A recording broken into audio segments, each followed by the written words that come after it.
saying right on the lake, I'm going to step into the down water.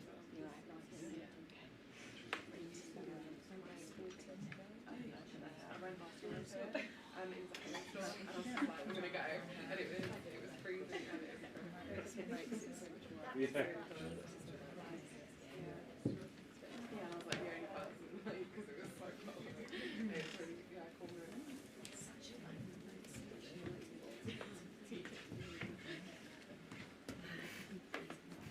So people have a chance to get a drink. Yeah, they're just excited to come back. Real blow.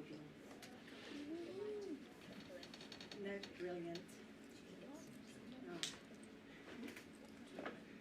Oh, cheers. Another pint with you yesterday. Cheers. Sorry, I didn't do anything. I didn't do anything.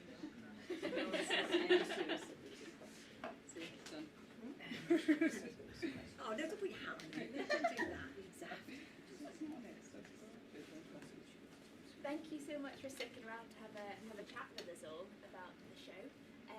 I thought that we'd kick off. We've had a couple of questions emailed into us prior to tonight. Wow. So I thought we'd kick off with them and then open it up to the floor. So we've had an email saying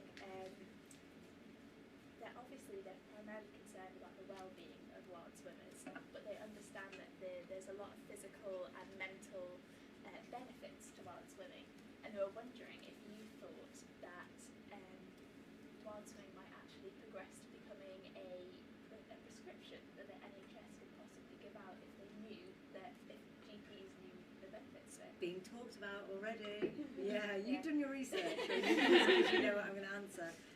No, it has been. I am no expert, but it has been talked about, hasn't it? People are nodding. I did some research for the show, for the original first version of this show that I did in 2019, I think, when we got it on its feet. But I did the research early in the year with this professor called Professor Mike Tipton, and he's one of the world's experts on shock therapy, and extreme water is one of them, cold water, and he's based out of Portsmouth, so he does all of the tests of submerging people in water tanks and then studying what happens to the body, and he gets used to all of these Hollywood films for seeing what people have gone through for the actors to have to recreate that feeling, and he obviously from his research proved that the change in the mental states of the brain continues to release more endorphins as more and more you do that. And so there's been plenty of conversations, more in Scotland, I think, for NHS Scotland, where it can be prescribed as cold water therapy to help people who have particularly strong problems with mental health or depression. Yeah. So, I mean, I would prescribe it, but I think it's got to happen, something safely. There has to be a much bigger conversation with government where we establish safe swimming, which therefore can be safely prescribed as something for people who have got mental health problems to then go and submerge themselves in water. Yeah. The group called Mental Health Swims, which was set up by a lady whose name I can't remember, and they're hoping to get social prescribers prescribing into that. Yes. I think she's called Claire. Claire from Cumbria. Yes, she came to the show. Yeah. In a dry robe, khaki dry robe with pink first. I wore it the whole way through, and then bought a Charlie Bubble hat and swam outside. So I'm all up for Claire. Yeah. So they interviewed her for Women's Health magazine, didn't they? And she talked about that. I think that's who you're talking about. Yes, I noticed. I've just signed up to be a co-host. Brilliant. We're trying to get a safe place where we are, because we live on the coast. Right. And there's a local boating lake, and we're asking them to dredge it. Council. Well, actually, it's the Environment Agency. Oh, okay. They won't let them recycle the sand that's blown into it. Off it from the beach. It's blown off the beach into the boating pool, taken out, dried, and they can't put it back on the beach because it's contaminated. But it's what lands on. There's more that lands on the sand while it's on the beach, if you will. Birds and dogs and people. So we are trying. somewhere safe, because the sea's not always safe. Do we have any questions for Liz or Lavender or Sarah, stage management as well? Good question. How do you do how do you find and cope with doing such an emotional piece night after night, and then do you find it therapeutic as well? I don't find it therapeutic. It's broken me. Your wife knows it's broken me. I find it really hard. I think I went through this show like back in 2019 when I first made it, and I actually found the producing side of it. I was producing it as well, and that broke me, the anxiety. And this time, because I had the pandemic and pregnancy at the same time, I had time to write the show, because I knew I wasn't happy with the last show, and I knew I had unfinished business, and I wanted to really tell this story, because the feeling that people came out of that first show was like they wanted to know more, like what had happened, and I didn't let them in on anything because I was frightened. And I got the blessing of Lisa to go ahead and go with the story and like tell everyone what had happened, and go with why I wanted to first tell the story of why all these people were swimming here. I found it amazing. So I sat down and I wrote it, and it took a long time. And I wrote and I wrote and wrote, and that was therapeutic actually. I thought I had nothing left to write, and then my director was like, but what happened then? And it was his kind of digging, and he needed to know a story that could translate to a wider audience rather than my personal circle. And so there was more, and there was more and more came out, and that was therapeutic. But then the anxiety and the fear, I used to have like sleepless nights worrying, what if I hurt them so much, hurt my friends so much, hurt the sister so much, that they'd never forgive me. And then I had to kind of come to an acceptance that I think what I've done is all right, and sharing a story actually allows people to put their lives on it, and I found peace with that. And so then when it actually came to making the show, I'd say like going through it all, putting it up on his feet, I did a lot of the crying then in front of the team. I did like living it made me like, you know, hit me really hard some days. Some days be fine, and some days from nowhere I'd say one sentence in front of the whole team, and it got me, just that sentence, the reality of it, because you can just get in the monotony of doing a show, and then you live in you're talking about the lives of real people, and it hit me. And sometimes when I do the show, yeah, there's so much fear in me that I just want to get to the end just to remember my 9,800 words. I just want, it's just that is enough to drive me through and be able to tell a story. But then sometimes, like tonight, from nowhere, one of the lines got me, like tonight, and just this big fat tear just burst out over my face, and from nowhere. And it's sometimes I just live it differently. Sometimes before I walk on, I'm like, I think of Charlie. And I just like, it gets me. I'm like, he's with me, he's in the room, it's all happening. I think sometimes about the mum, and then, yeah, I've applied my life to it as well, obviously. I've applied my feelings, when I wrote it, I was pregnant, and so that moment when I wrote the line, like for the idea that he was in that room at that funeral in a coffin, and like for a mum not to be able to just go and grab their baby out of that coffin and hold them again, just like awful. So sometimes it hits me like that, but most of the time I can get through it. But I'm also, tired mum, so I'm really emotional most of the time. Anyhow, and so the poor director, my goodness, he had to deal with some emotion that he didn't know. Like, what was wrong with me? He'd be like, what's wrong with you today? And I'm like, I don't know, I'm just so tired. And he'd be like, okay, I've got no children and I'm 30 years old. I don't know what you've gone through. Yeah, so I think it's like that. There's no day that I don't know when it's going to hit me or not. Yesterday I had Lisa in the audience, and that was, I thought I wasn't going to get on stage. I was so sick. I was like, I'm going to be sick. This is just the worst idea I've ever had in my life. And my brother was in as well, and he found himself really emotional because he knew those emotions about the show were on Lisa in the room. And I was saying this thing that I've addressed to her and never said to her there, there and then. And tomorrow, Sarah comes, Charlie's mum, and I'm full of the fear, because these are real lives. So Does that answer your question? Really long. Really Good. What do Lisa and Sarah think of it? Well, Sarah hasn't seen it. Sarah's coming tomorrow. Lisa just, cried and cried last night, and just doesn't remember any of the things. But that's Lisa. Just never remembers any of the stuff. It's like woo.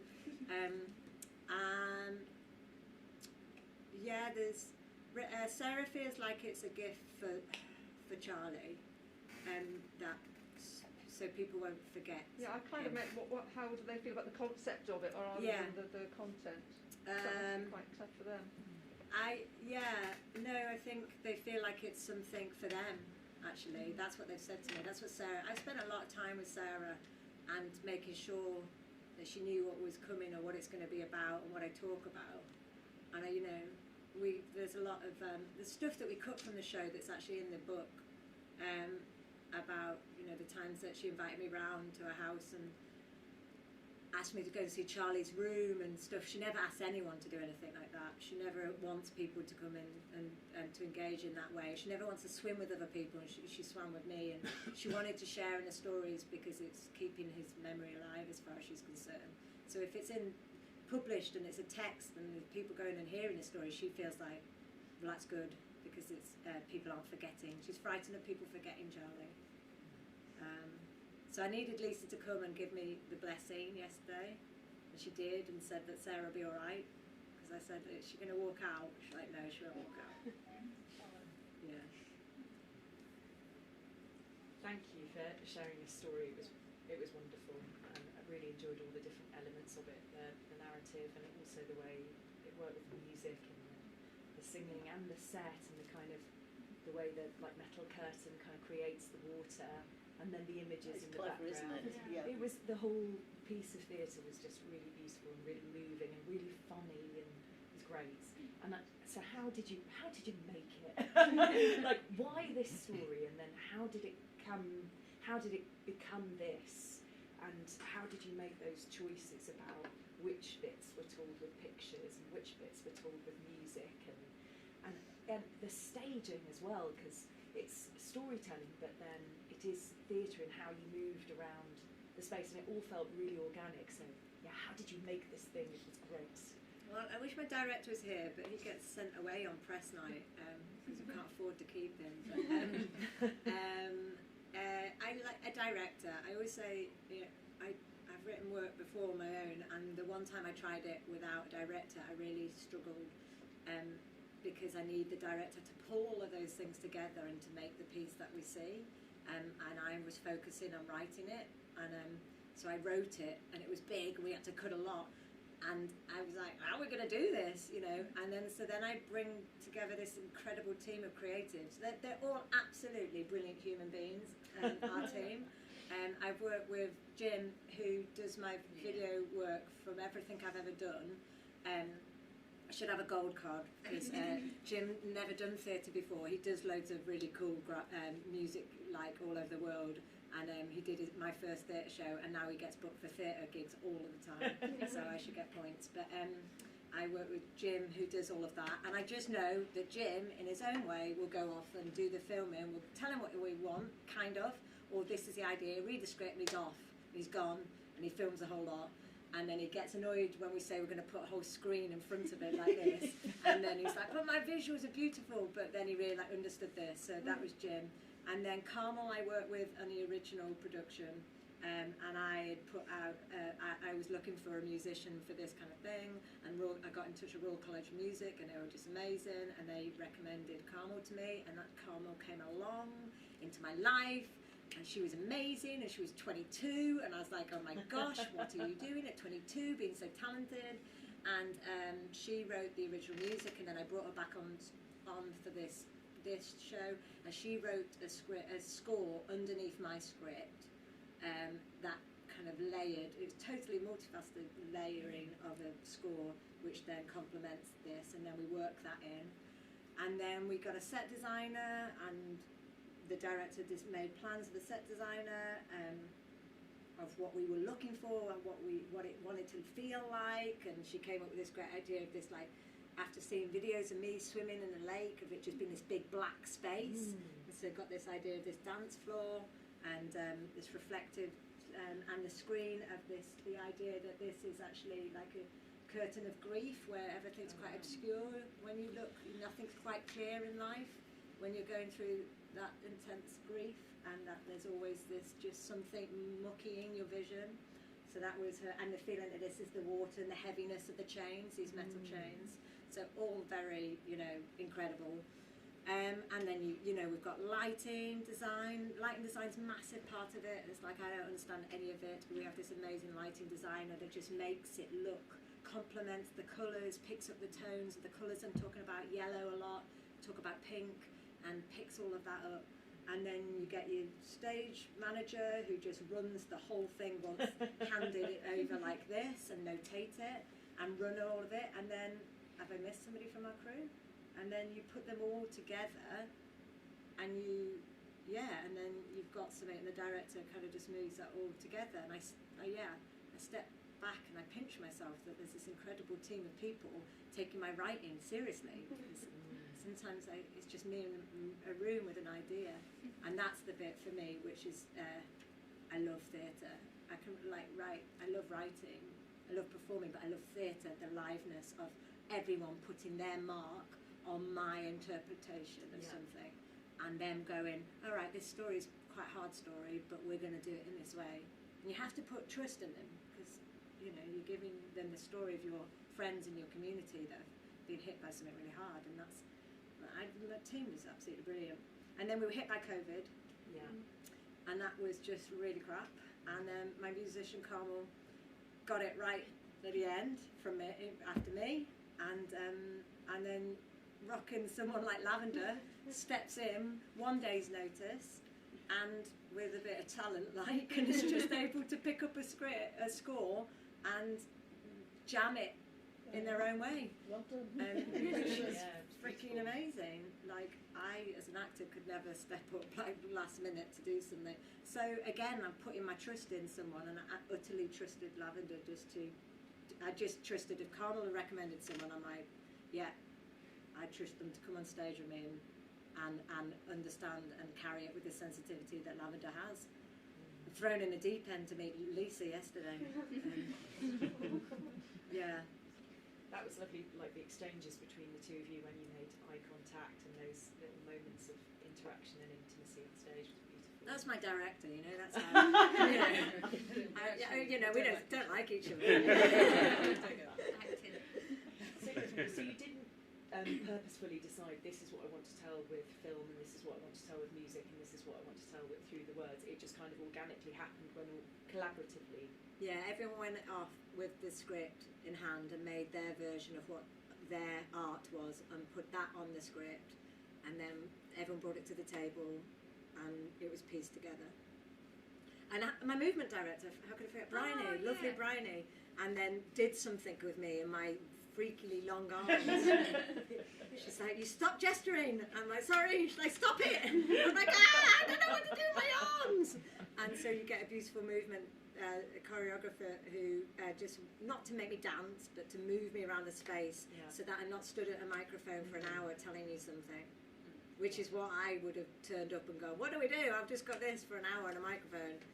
And she moved me around the space. For me, she had me doing backwards rolls on one day, and I was like, I stood there laughing, going, sorry, that's you doing the show? Like, I'm not going to do a backwards roll. Thank you. Thank you, good question. Where was the backwards roll of the show? Messenger. This is the messenger. That was it. She wanted me to go into the water to talk about talking to people. She's like, okay, then backwards roll into it, like you're getting into the water. And I was like, I would never do that. And the director went, yeah, she would never do that. And it was out. So this show has a tour coming up all around rural venues all around the UK, and because they're quite different spaces, you're off to the Minack next, is that right?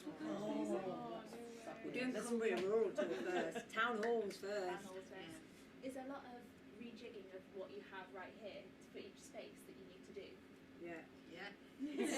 Sarah's It's a job, whole isn't it? different thing. It's all got to fit in the van. Yeah. And It's all got to fit in the town hall. This Yeah. breaks into 5 parts. There might be 4 of them in some places. It just depends on how big it is. There's going to be easier lights, but it's all going to be pretty much the same. That's all the same. Adapting to spaces. Yeah. Putting it in one night, doing a show, taking it out later that night, moving on to the next one the next day, doing it again. 5 days next week. But the whole, like the what's the word for the come on brain, was that this show what's the word, that they had to make a set. They were given the instruction, the word will come, for the set was that it could exist and be picked up from a theatre and put in a town hall. Anywhere. And it was going to go to a lot on the beach. yeah, so it is still going. So we Yeah. do all these town halls, and I've done shows like that. And you know what? When it's people are just engaged in the story, they can forget all of the fact that there's not amazing lighting and it's bright light in a town hall and there's an echo and there's raffle tickets at the door. Go and have a lift. No, thank you. Thanks for staying. And then when we go to the Minack and we go to a beach down in Cornwall, they've got an amphitheatre down on the beach further up the coast, and we don't have any visuals, no curtain, nothing. So the whole thing is just music and me, and yeah, and 600 seats to sell at the I Minack. didn't know that. We've sold out one venue already apparently down there, but Minack, 600 seats. Get on it. Anyone? Yeah. So yeah. I think we have time for one more question if anyone wants to. I appreciate you might not want to answer this, but where's the village? It's kind of a mix of 2 villages. I live in one village with Lisa and and our community of swimming friends, and then the village is Hayfield in the Peak District. I don't know if you know the Peak District. Very well. In Derbyshire, yeah. Yeah, you can go there and you can go up and see Charlie's Cairn by 23 Trees. It's quite well known. He was, quite a big cyclist in the UK. You can see people just walking around in those bubble hats everywhere. This is a bit off the subject, but I don't know if you're outdoorsy or cycling, is that right? My mother's family, like her cousin owned SIS, and like the tablets. Yeah. My mum's cousin owned the tablet energy drinks anyway, and anyway, when my mum's cousin died not long ago, and he lived right down in Portsmouth. The funeral went down there. My brother went with my mum, and there was loads of people at the funeral wearing Charlie's charity the bobble hat at the funeral, and it was just because this whole cycle community that have these SIS drinks as part of their life and sponsorship, knew like my mum's cousins, so they were all at this. So my point being that that story from that little village in Hayfield is kind of spread everywhere with this message from these iconic bobble hats, but actually if you go to the village, all of those things exist in the village, and there's kind of just there's a note of it, and once you know about it, you notice these places. I was on a walk one day and I never knew where Evie's little painted stones for baby Evie were, because everyone talks about Charlie's Cairn, and I stumbled across it, and it was just all these pink hearts and everything, and I was like, and it was her pile of stones that someone had created. So it's all in that area, and it's really it's a big cycle area, and like Team GB is big there, and everyone knows that story, and Charlie. Yeah, so go and visit it. That's the kind of thing that Sarah wants to keep alive. Which is the reservoir? Is that Coombs? Coombs, yeah. Yes. So wait a minute, are you from the Peak District, or I are you? used to live in Trafford. Right, we're Chinley. I'm giving it all away this evening now. They ask me in interviews, and I'm a bit wary about it on like press interviews, because I don't know why. Are you allowed to swim in it? Coombs, no. No. No one cares. Officially or Yeah, unofficially? officially what I No, mean we're is not meant to no, swim in no, it. my But son's got do you know what? Our children. numbers got so big, like I talk about, that they just couldn't fight with us anymore. When it was like just a small group of us, and like I say, the triathlon lot, and we went in the dark in the early morning, it was fine, but then the pandemic hit, and everyone needed something else, and it just became massive. And then you did get your plonker lads, like 14-year-olds who were doing flips off the side of the reservoir, and the fire brigade were constantly called. But really, everyone needed something to do. And that's the beauty of it. And so, yeah, Coombs Reservoir, yeah, on the front of the book, you buy it.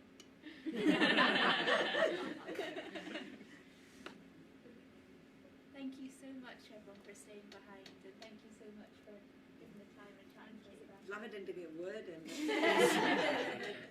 Anyone want to ask Lavender a question about music?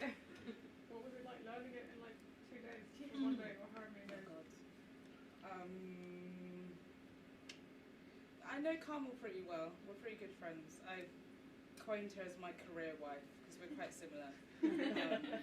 Like we have the same brain but different bodies. So she, a couple days before COVID hit her, she sent over all the music and the script, and it was beautifully annotated, like every little bit. And I actually I hadn't downloaded it to my computer at this point. And then Sunday, I woke up and I was all ready to have a chilled day. I had a very panicked call from Liz, and I was like, "Ooh, now's a good time to download it." And today's the great day. And yeah, I don't know. I think I'd been in one rehearsal. I'd had a lot of chats with Carmel. I'd done a bit of research. I understood kind of the direction of the story, and the way I work is mainly on emotion and storytelling anyway. I think that's kind of what music is based off of.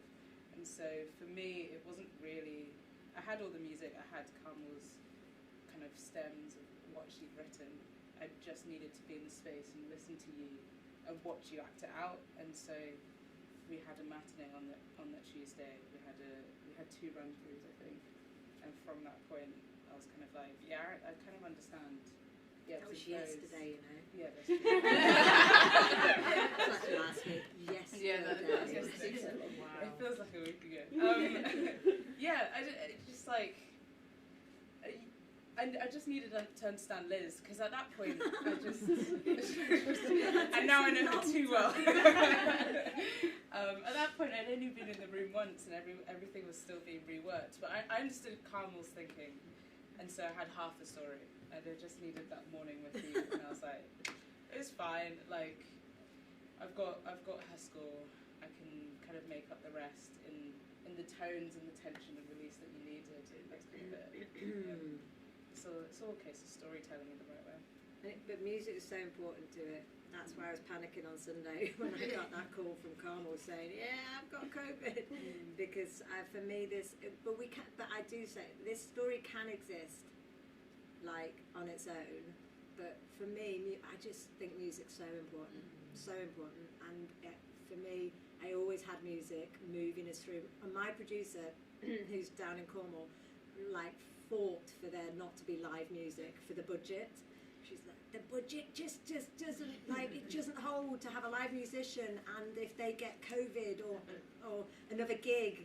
And I was like, nope, we're having live music, and I fought for it because I just felt like having someone there was to kind of represent the support I needed to tell this story. And I'm talking about being a friend in the community, trying to support Lisa, who's trying to support her sisters. So there's just so music's so essential. So the idea that Lavender was just there was one thing, and then when Lavender tried it yesterday afternoon in the matinee, she just playing Carmel's music cued. And it just didn't feel right. And Lavender came off that matinee and went, nah, I'm playing it. I'm going to play it live. We're just playing it live. And I went, okay, totally trusted them. And I just went, go for it. Played it live that night in front of Lisa, live, straight off last night. And that's the second time she's done it tonight. That's amazing. It's great, yeah, exactly.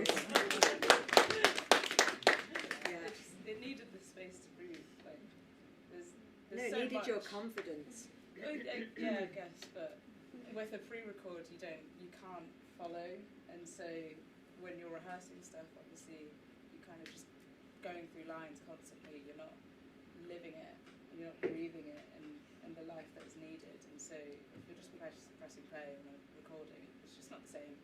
And so yeah, playing it live just gives me and you the flexibility to pull it around and ensure that important bits get heard and felt in the space, because it's all based on feeling and emotion. You're so. reacting to what I'm doing. So if I just go off on one, Yeah, no. you've got to react on it. Yeah. If Liz decides to, I don't know, walk off stage, and I've still got to keep going. So I can't do that when they're pre-recorded, you know. We've still got tomorrow. I'm still, you know. May I ask Liz what your background is, what your work was? Is it in acting, in writing? Yeah, no, that's the cameraman up there. It was only the end of the show that I realised we were being filmed tonight, and I totally had forgotten. I was like, Anyway, messed up the lines. My background, I went to acting school when I was 18. Don't know how, because there was no like theatre growing up, but I just took a like wing at something and went to an audition in London.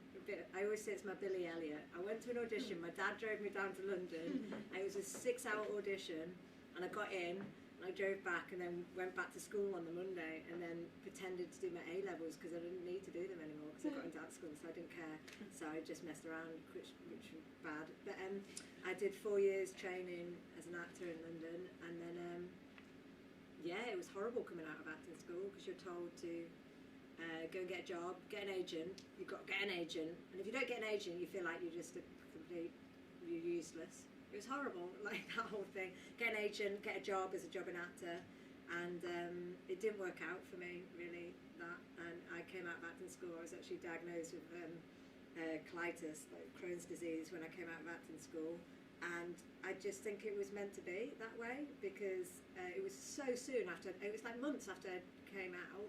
And I could never keep a job down, because I'd go, like night before I'd go on stage and I'd have a flare up.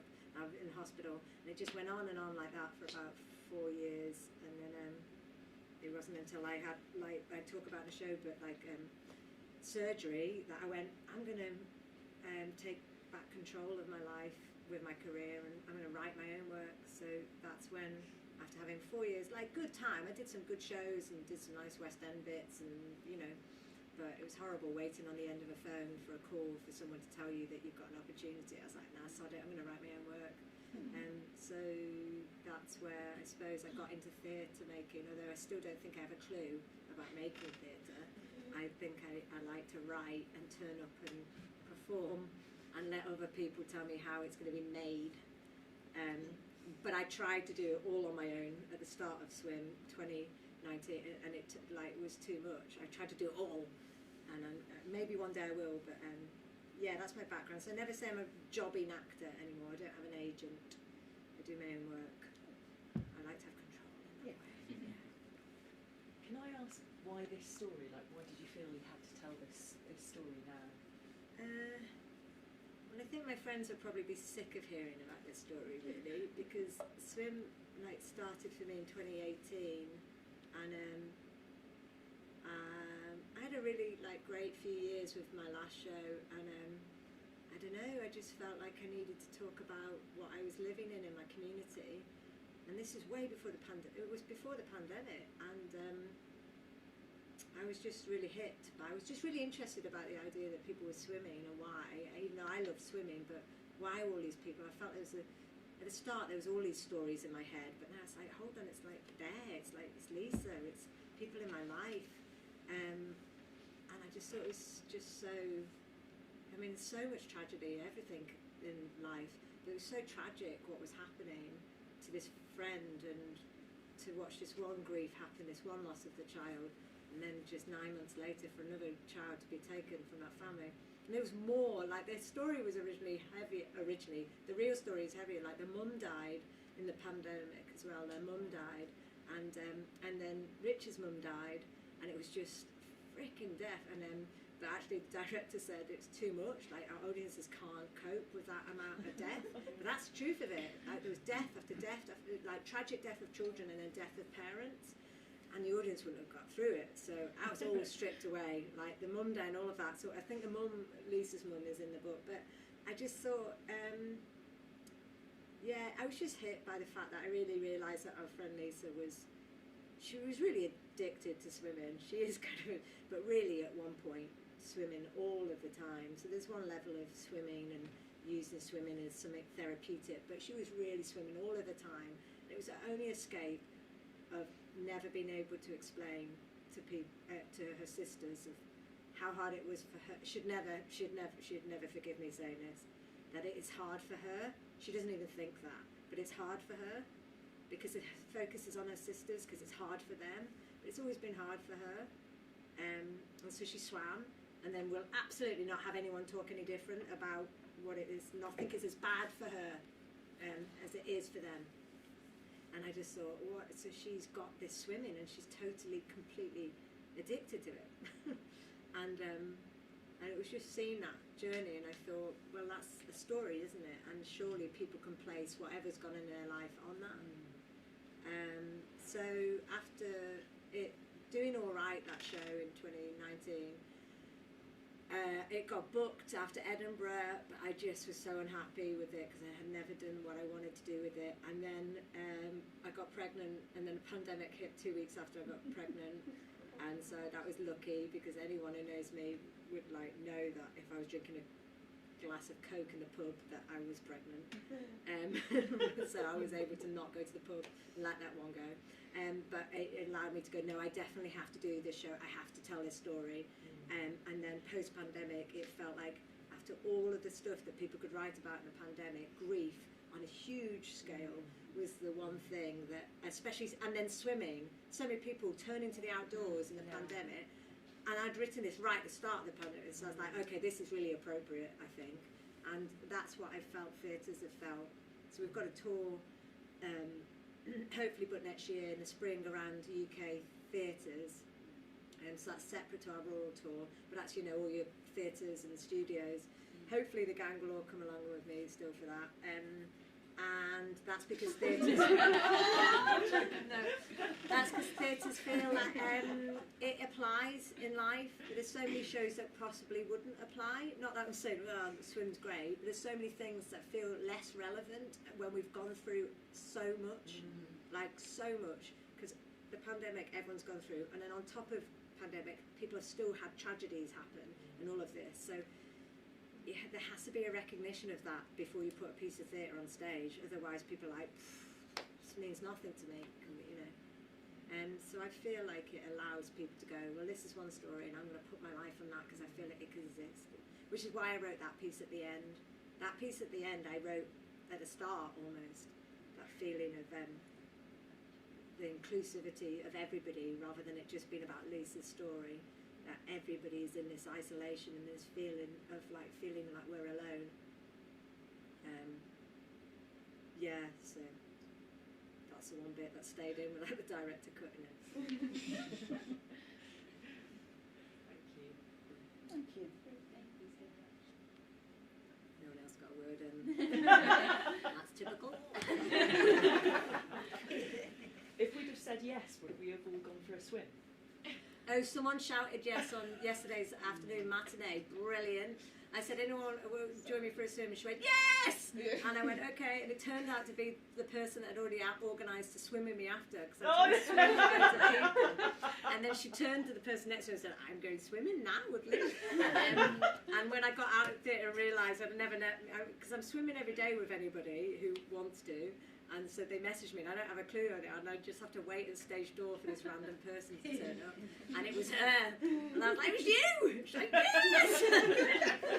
Apart from now, it's a bit late now. Not now. Although after the show the other night, they all... This lady wanted to do a night swim. Oh, they all went after the show. My friends have gone to watch the football. Oh. I'm I thought you were going to say Kez, I was going to boo. Oh. No, I'm joking, I'm joking. I know you have, but I'm still getting used to it. 2 swims and a lot of walking today. A lot of walking. In fact, when I got up, I thought, I can't move. I seized up. You need a swim. Yeah. More tomorrow. Oh, they're planning more tomorrow. I've got 5 swimsuits, but I've only got 1 pair of socks. So it's like trying to get things dry for tomorrow. wet room at the RH.